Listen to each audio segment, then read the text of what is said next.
ERT News, episode 29. That means we're just one episode shy of our 30th episode. Anton already at 30 ERT News episodes. I love it. These are fun. I'm glad we started doing them and I want to keep doing them.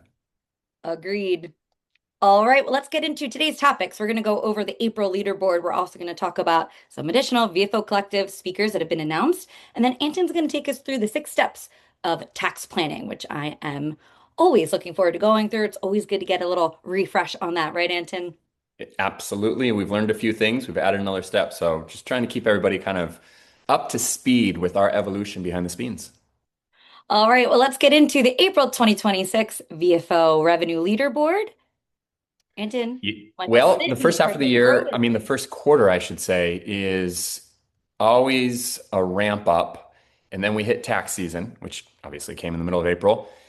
And now we're kind of coming out of tax season. So it's going to be fun to see May onwards. Through April, we did have some movement on the VFO revenue. Sims is still holding strong in spot number one, but Carson Grover had a big month. So bumped up to spot number two, and Abraham Cecina in spot number three. So a lot of good activity on the revenue side. And then we have the VFO deal count. So just to remind you, the revenue is how much revenue is being generated through the virtual family office specialist. The deal count is how many individual deals the members are doing. So you see Jason Bright with 17 deals through April. So quick math, what is that? Four times four, 4 deals on average per month, right? And so that would be 1 deal on average per week. Jason Bright is working on with the VFO specialist or closing. And then Eric Restrepo at 12 and Michael Sims at 12. And then we've got the VFO specialist count. It's going to be a little bit hard to see because we've got a 10, 15 way tie for spot number for what would that be? Spot number, I think 3 or 4. But the top 3 folks would be Jeff Hill. So that's 5 unique VFO specialists so far Jeff Hill has been working with. Then you got Pavan Katini also at 5, Eric Restrepo, Jason Bright at 4, and then Carson Grover, Jack Branch, and Lee Schwartz at 3. So great stuff. As I said, really excited to see what happens from May onwards. Usually the summertime, it starts seeing a little creep up. Then we get into Q3, Q4. The roof blows off the whole thing, and it's hard to keep up. So really looking forward to just continuing to navigate, especially as we approach the VFO Collective, which is tossing it back to you, Jenna Wilson. Oh, perfect. Yeah, thanks so much. And I will say one thing. I was on a quarterly meetup that we do just once a quarter, and it was really cool to start hearing the specialists just talk about our members by name, all different ones Hmm. saying that they worked with Jeff, some of the people that are up there on those leaderboards. So keep up the good work with that. The specialists are definitely noticing all of the diversity between the different people that you're working with, which I think is pretty awesome. So, speaking of those specialists and speakers, we've got Carson Grover, Dr. Tracy Gappen, and Bruce Gendon that are all announced to be out at the collective this June. So, we've just seen a big uptick in attendees. We've surpassed the amount of attendees that we had last year. So, that is very, very exciting on our end. And we did, I think, promise on ERT News many moons ago that we were really hoping to hit capacity. I think we're inching there. So we still We're have getting there. we are Yeah. getting there. And yeah, the room was really filled last year. It's going to be a lot of fun to have, just more attendees, a lot of new names. And of course, always great to welcome back Bruce. Dr. Gappen was there last year and, definitely fills in all of the different areas of the VFO. Carson's been at the event, but this is his first time speaking. So, yeah, really, really looking forward to seeing all of our different specialists speaking on different topics. Just kind of goes back to those leaderboards. It's really kind of cool to see everything holistically together. Well said. And Jenna, I have 3 little kids. So I'm going to use a technique that I use with them when things are getting crazy. I say, pause, pause, pause. If you're planning on coming to the VFO Collective and you have not registered, or you have a guest that you're planning on bringing and you have not registered them, the pause is to make sure that you go and you register. If you're not sure yet, check with our team because it is going to hit capacity. And there are going to be people in the last few weeks that are like, oh, we're planning on coming out. Have you not been paying attention? As we're saying, we will hit capacity at this event. You're going to be forced to attend a virtual session if you can't make it in person. So this is your warning.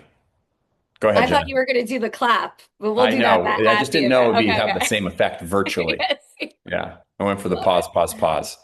Yeah. So you heard it from Anton. You just gotta pause, register, and yeah, as he said, let us know if you're not sure because we want to have you out there in person. There's nothing beats it. And the weather's looking kind of nice in New Jersey here, but it's always better in San Diego. All right. Let's talk tax planning. Are you ready? I'm Let me ready. pull up my screen here. So, as I shared, we have continued to evolve our tax planning process, and we added, I think, some neat nuances that members of the community should be aware of, whether you're running the play yourself or you're leveraging our VFO tax planning process. We always start the tax planning discussion with this quote from Judge Leonard Hand. In America, there are two tax systems, one for the informed and one for the uninformed. Both are legal. A lot of individuals, when you start presenting tax plans, go, this is too good to be true. Why didn't my CPA do this before? Like, the point is, it's not too good to be true. It's just there's a lot of professionals and a lot of individuals that are still operating in the uninformed tax system. Our goal in offering the VFO tax planning process is to bring our valuable clients into the informed system, at least educate them on it, and then let them make the choice. So, how do we do that? In our world, we have 6 steps in our tax planning process. This used to just be 5. I'm going to point out why we added a sixth. There's always been the tax planning phase, which is the first 5 bubbles on the left-hand side, and then there's the implementation. Really helpful analogy in my world, at least, that we use. The tax planning is all the work that gets done ahead of time. So if we're talking about building a house, it's the blueprint, it's the measurements, it's the permits, it's getting the team all in place. Then the individual decides, okay, I love everything laid out on paper. Now I want to move into actually the shovels hitting the ground, right? The building phase. So there's always a lot of work to do in the planning phase. We start with the first step, which is a diagnostic. Find out exactly where we are specifically as it relates to tax planning priorities. We then do a deeper dive where we're looking at least the last 2 years of tax returns. Sometimes we want more than that. We're going to oftentimes look at business returns, P&L statements, balance sheets, any changes or potential sales of assets. So we're going to do a deeper dive looking at all of the documentation that allows us to move into step number 3, which is the ROI meeting. So here's the major shift. We actually now have pulled our internal director of advanced tax planning, Tim Gacy. We've pulled him out of meeting number 3. We have this now led by one of our proactive facilitators. So it could be Evan Anderson, it could be Bridger. How do you pronounce his last name, Jenna? Sylvester. Sylvester, Bridger Sylvester. And what they'll do is they'll lead the client as well as the member through the ROI meeting. What are we doing? We're looking very high level. Here's the client circumstance. Here's the potential savings. Here's the high level potential different variables that we would consider, kind of strategies, general category of strategies. And here's the cost, ROI. Fully refundable tax planning retainer payment will be asked for at the end of the ROI meeting. What does that mean?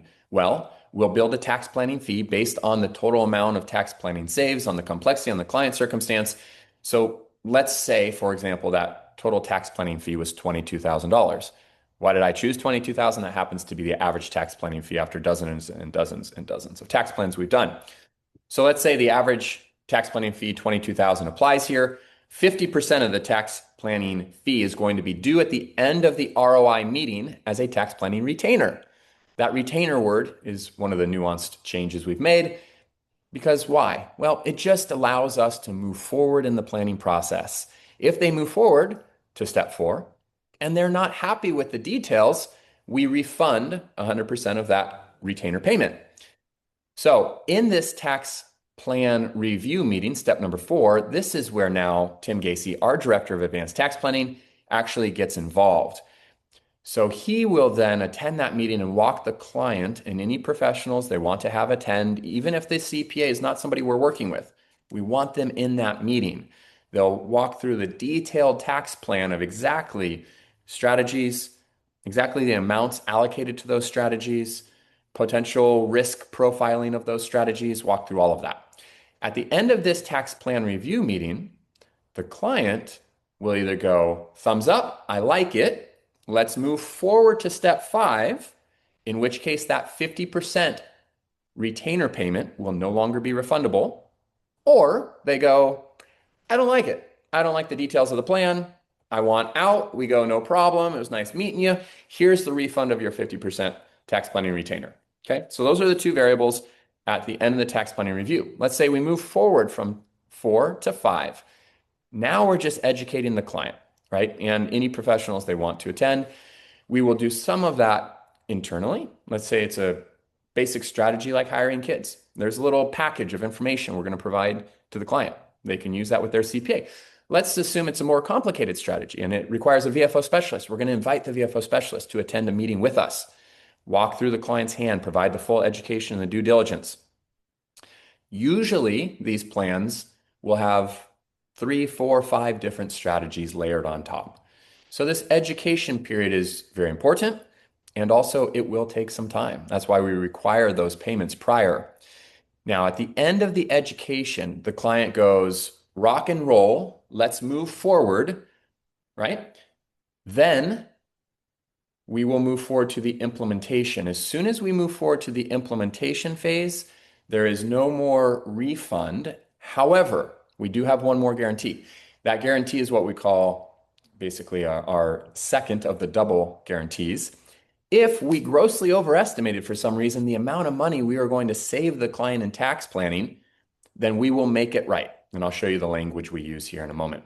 This is a very easy kind of summary slide. So we would say to a client, for example, no tax plan with us, you pay us 0, but you're paying the IRS 142. Tax plan with us, you're going to pay us, in this example, 21,300, pay the IRS 0, you end up keeping $120,000. So this is a layout of the steps as I referenced a few moments ago. 50% retainer is due from step 3 to step 4, fully refundable. However, if they decide to move from step 4 to step 5, then that no longer becomes refundable. We lead them through the education and due diligence. They like what they see. They want to move forward to the implementation. The second 50% is due. We refer to that as the implementation fee. And then we lead them through the implementation. And our double guarantee, if they decide not to move forward after they review the detailed tax plan, we refund that initial 50%.